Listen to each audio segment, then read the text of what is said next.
The digital clock on the nightstand pulsed 7 o'clock a.m. in sharp red digits.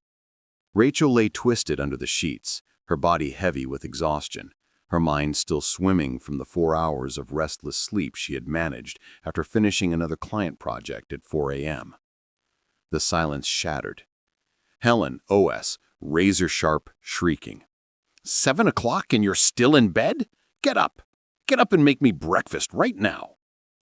Rachel jerked upright, her heart slamming against her ribs. For a moment she didn't know where she was. Hotel, hospital, anywhere but here, until the faded ceiling fan came into focus.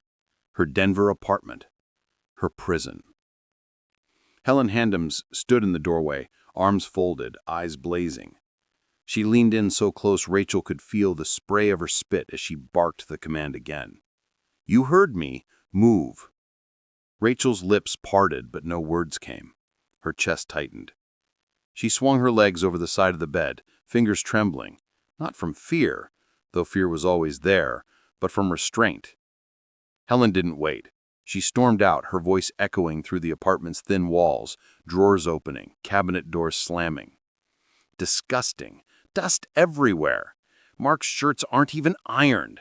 What have you been doing all this time? Playing on your computer? Rachel pressed her palms against her face. Breathe, just breathe. The chaos swelled. A chair dragged across the floor, a cupboard banged shut. Helen's parade of rage was meant to be heard, meant to suffocate. From the kitchen came Frank's groggy baritone. "What's all the racket? Where's breakfast? A man can't live on coffee and rabbit food." Rachel rose slowly, pulling on a sweatshirt, her pulse loud in her ears. 3 weeks. 3 weeks of this. Every insult, every judgment. A visit that was supposed to last a weekend had metastasized into an occupation. The apartment, her and Mark's first real place together, now felt like a battlefield. She padded into the living room. Helen froze mid-rant, hand gripping a curtain she had yanked half off the rod. Rachel's voice was low, steady, sharper than she expected. "Rachel, enough." The word cut through the room like broken glass. Helen blinked, startled. Frank's fork clattered against a plate. Rachel stood firm, chin lifted. "You have 30 minutes. Pack your things and leave my home." A long silence. The clock ticked. Helen's lips curled, a sneer. "Your home? Don't flatter yourself. This is Mark's apartment, my son's. You don't get to throw me out of his place. You're nothing here." Frank grunted approval, leaning back in his chair. "Exactly. Don't forget whose name you married into. Without Mark, you'd be nowhere." Rachel's throat burned. She stepped forward, voice unshakable now. "This apartment was bought with our savings, with our mortgage. Your son couldn't have done it alone. You contributed nothing, so don't act like I'm living off your charity." Helen's face flushed crimson, fury rising like a storm surge. "Ungrateful, selfish, all you ever think about is money." "No, I think about fairness, and I will not live another day under your insults." The air snapped taut. Helen's nostrils flared, her body trembling with rage. But Rachel didn't flinch. For the first time in weeks, the power shifted. Then, before Helen could launch another attack, Rachel turned, walked to her bedroom, and shut the door. Her hands shook violently as she threw on jeans, stuffed her laptop into a bag. From outside, Helen's voice rose again, muffled but venomous. Rachel ignored it. She pushed through the front door, slammed it shut behind her, and breathed in the crisp Denver air. The shock of it filled her lungs like freedom. Interior downtown cafe. Morning. Rachel sat hunched in a corner booth, laptop open, coffee steaming. Around her, the cafe buzzed with quiet chatter and the whir of espresso machines. For the first time all morning, her shoulders dropped. She typed furiously, emails, reports, client updates, burying herself in work. But peace was fragile. Her phone buzzed once, twice, then relentlessly, vibrating across the table like a wasp trapped under glass. Rachel exhaled, picked it up. The screen glowed with a flood of Facebook Messenger notifications. From Helen. She hesitated, then opened them. The words hit like fists: lazy, worthless, disgrace. Message after message, venom dripping from every line. Then one that made her stomach knot. You'll regret the day you crossed me, maybe sooner than you think. Rachel's face drained of color. She swallowed hard, screenshot after screenshot, her fingers steady now, saving them all. Evidence. When she was done, she blocked Helen's number. The silence that followed was immediate, almost deafening. Rachel leaned back, eyes closed. The coffee had gone cold. The exhaustion pressed deeper, but underneath it stirred something else: clarity. This wasn't temporary. This wasn't tolerable. It was poison. She opened a new message thread, typed to Mark. I'm at the cafe downtown. We need to talk. Come here tonight. She hit send. Phone face down. Her hand lingered on the table. For the first time that morning, she didn't tremble. The cafe lights glowed warm against the darkening Denver streets. Rachel sat in the same booth, laptop closed, coffee untouched. Hours had slipped by, her nerves worn thin from waiting. At 6 o'clock sharp, the bell above the door jingled. Mark Adams stepped inside, still in his office clothes, shoulders slumped with irritation rather than fatigue. His eyes scanned the room until he found her. He didn't smile, didn't soften. He just walked over, slid into the booth opposite her with a heavy sigh. Mark, weary, accusatory. So, what did you and Mom fight about this time? Rachel's jaw tightened. Not a question, a complaint. This isn't just another fight, Mark. I want your parents out tonight. Mark leaned back, arms crossed, his jaw locking. You're exaggerating. Mom's blood pressure is all over the place. She's sick. Dad's stressed. They don't mean half the things they say. And now you want me to throw them out? What do you expect me to do, abandon them? Rachel's voice stayed calm, but her hands clasped together to keep steady. I'm not asking you to abandon them. I'm asking you to set a boundary. Rent them a place. Visit them every day if you want, but they can't stay with us anymore. Mark leaned in, his eyes hardening. This is my home too. I have every right to let my parents stay as long as I want. You don't get to dictate who I invite. Rachel inhaled slowly, steady. Then listen carefully. If they don't leave, I will. And if I walk out, Mark, I'm not coming back. I'll file for divorce.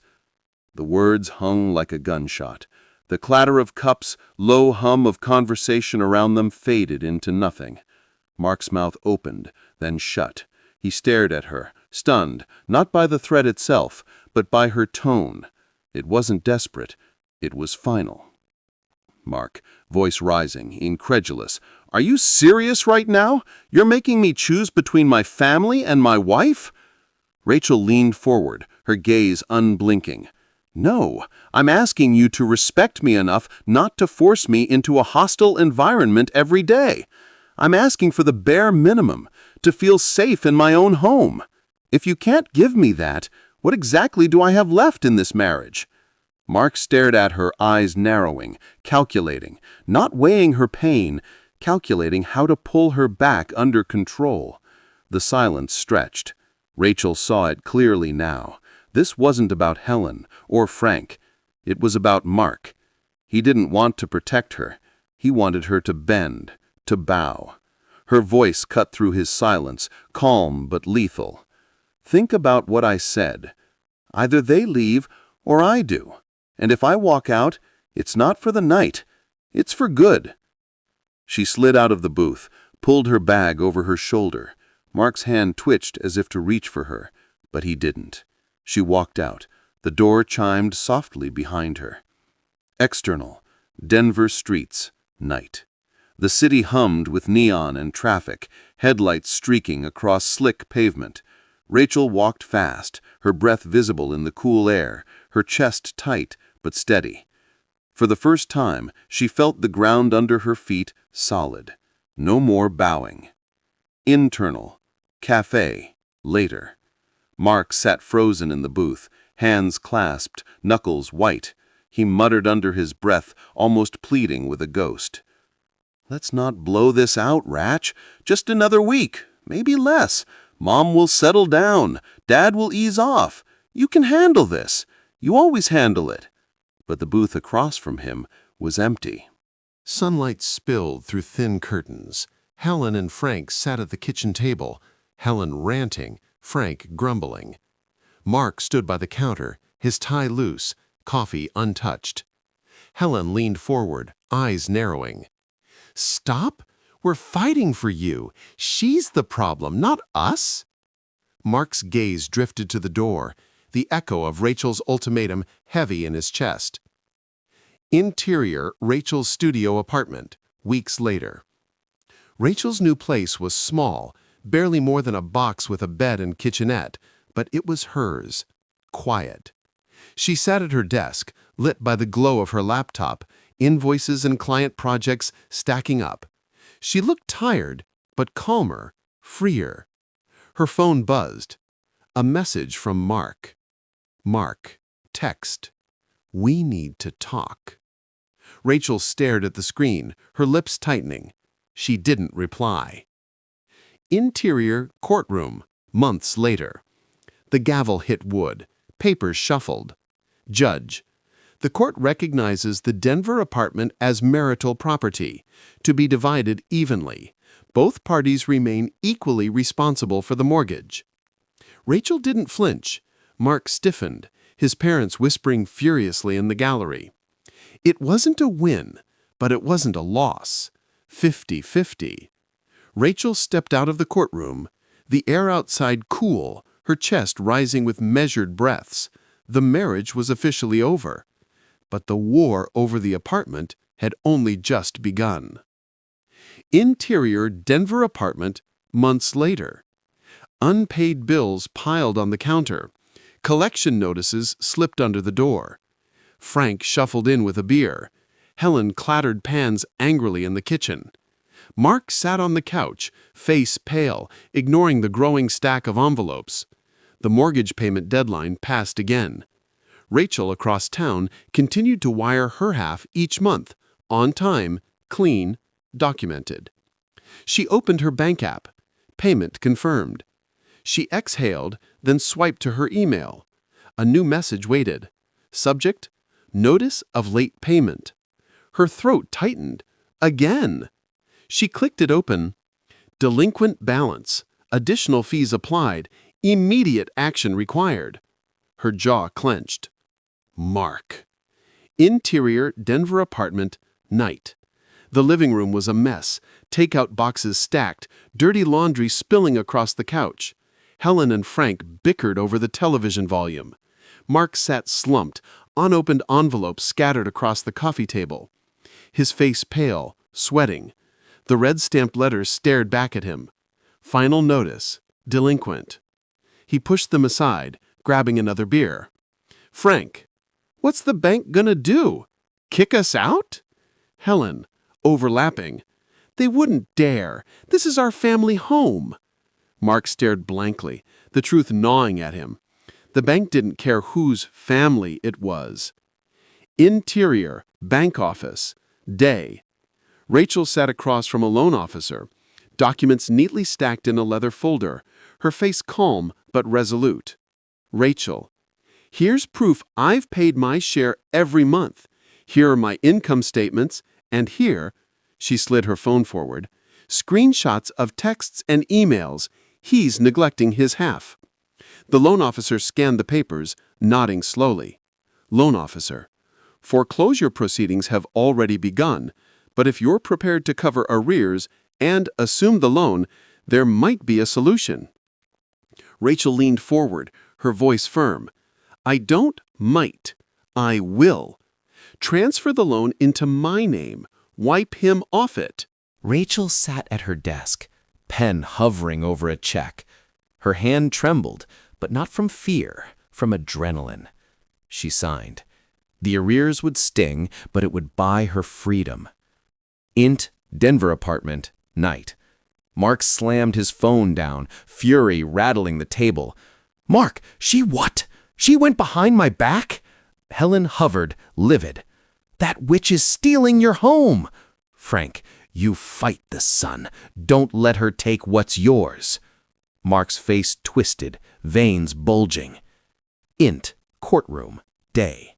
Mark stood red-faced before the judge, waving papers. She manipulated the bank. She cut me out deliberately. Rachel sat calm, her attorney beside her. The judge scanned the file. Mr. Adams, your name was on the loan. You defaulted. Mrs. Adams provided documentation of consistent payments and assumed the debt. Everything was conducted legally. Complaint dismissed. Mark's mouth opened, shut. Helen hissed from the gallery. Rachel didn't look at him. She only straightened her back, eyes forward. Int, bank lobby, afternoon. Rachel signed the final paperwork. The keys slid across the table toward her. Cold metal against her palm. Her apartment, entirely hers. Int, Denver apartment, empty, night. Rachel stepped inside. Silence. No Helen clattering pots, no Frank muttering insults, no Mark sulking in shadows. Just stillness. She walked slowly from room to room, fingertips brushing the walls. The memories screamed, shouts, slammed doors, venomous words. But the walls were quiet now. Her lips parted, a slow breath. Victory didn't feel loud. It felt like peace. Int, Rachel's studio, night. Her phone buzzed violently. Mark's name flashed across the screen. She ignored it. Seconds later, voicemail, then another, then another. Her screen filled with notifications. You tricked me. You'll regret this. You ruined everything. Rachel watched them pile up, then hit delete all. Silence. Ext, Denver Street, night. Helen and Frank stood outside Rachel's building, shouting into the night air. Thief! You stole our family's home! You'll burn in hell for this. Neighbors leaned out of windows watching. A security guard approached, stern. Rachel stood at the window, high above, calm. They had no power now. Their voices were nothing more than noise. She let the curtains fall shut. Int, Denver apartment, day. Rachel sat on the floor, sunlight spilling over bare hardwood. The space was quiet, her belongings still in boxes. She rested her back against the wall, eyes closing. For the first time in months, the silence wasn't empty. It was hers. The war was over. But deep inside, a new question stirred. What came after survival? Sunlight streamed through clean windows. The apartment was nearly bare. No clutter, no shouting voices. Rachel moved slowly through the space, unpacking boxes. Each room felt different now, lighter, though memories still clung like shadows. She paused in the kitchen, hand on the counter where Helen had once slammed pans and muttered insults. Rachel exhaled. That was then. This is now. Int, Rachel's studio, night. The glow of her laptop lit her face. Her fingers flew across the keyboard, closing contracts, reviewing spreadsheets. Notifications pinged. New clients, more revenue. Her consultancy was thriving. For the first time, she didn't feel like she was drowning. She was steering. Next, Colorado Park, weekend. Rachel walked a trail alone, crisp air filling her lungs, pine trees swaying overhead. She paused at a lookout, the Rockies stretching endless before her. She hadn't realized how heavy her chest had felt until it wasn't. Int, networking event, downtown, night. A crowded loft, glasses clinking, low jazz humming. Rachel stood near the back, sipping water, scanning the room. A man approached. Daniel Cooper, early 40s, sharp suit, easy smile. Daniel, mind if I join you? Rachel eyed him cautiously. Depends. Do you have strong opinions about how much butter belongs to a biscuit? Daniel chuckled, disarming. Only that life's better with balance. Something softened in her. Rachel and Daniel sat across from each other, mugs steaming. He listened, really listened, as she spoke about her past, about Mark, about Helen, about the war inside her home. Daniel didn't dismiss it, didn't joke it away. He nodded, steady. No one should have to survive their own marriage. Rachel blinked, a lump rising in her throat. For once, she felt understood. Montage, months passing. Rachel hiking with Daniel near Boulder, laughter echoing. Late nights at the apartment. Daniel helping her unpack, setting up bookshelves. Rachel working at her desk, Daniel bringing her tea, kissing her hair before leaving quietly. Her clients multiplying, her confidence returning, her smile unforced. Interior Denver apartment, day. Rachel stood in the living room with Daniel, surrounded by boxes. "So, are you sure you want me moving into this place?" Rachel looked around. For a moment, she saw flashes. Helen's sneer, Frank's glare, Mark's silence. Her stomach tightened, then eased. She reached for Daniel's hand. "I'm sure. It's not haunted anymore. It's ours now." Daniel smiled. They began unpacking together, laughter filling the space where venom once ruled. Interior Denver apartment, night. Boxes half opened, the couch pulled against the wall. Rachel and Daniel sat together, eating takeout straight from containers, legs tangled. Rachel leaned back, scanning the room. For the first time in years, peace lived here. Divorce wasn't the end. It was the door. Daniel squeezed her hand. "To what?" Rachel smiled faintly. "To freedom. To myself. To this." Exterior Denver, autumn evening. Leaves swirled in the breeze. Lights glimmered across the skyline. Rachel and Daniel walked hand in hand down a quiet street. She looked up at the city, at the apartment glowing in the distance. For years it had been a battleground, a cage. Now it was something else entirely. Proof. Proof that she had survived, fought back, rebuilt. Interior Denver apartment, night. Rachel stood at the window, Daniel's arms wrapped around her. The city pulsed below, alive with neon and movement. Rachel's reflection in the glass was steady, clear. She whispered, barely audible, "I didn't lose a marriage. I gained myself." Daniel squeezed her hand. The camera pulled back slowly, the apartment glowing warm against the dark city. No longer haunted, no longer heavy. A home.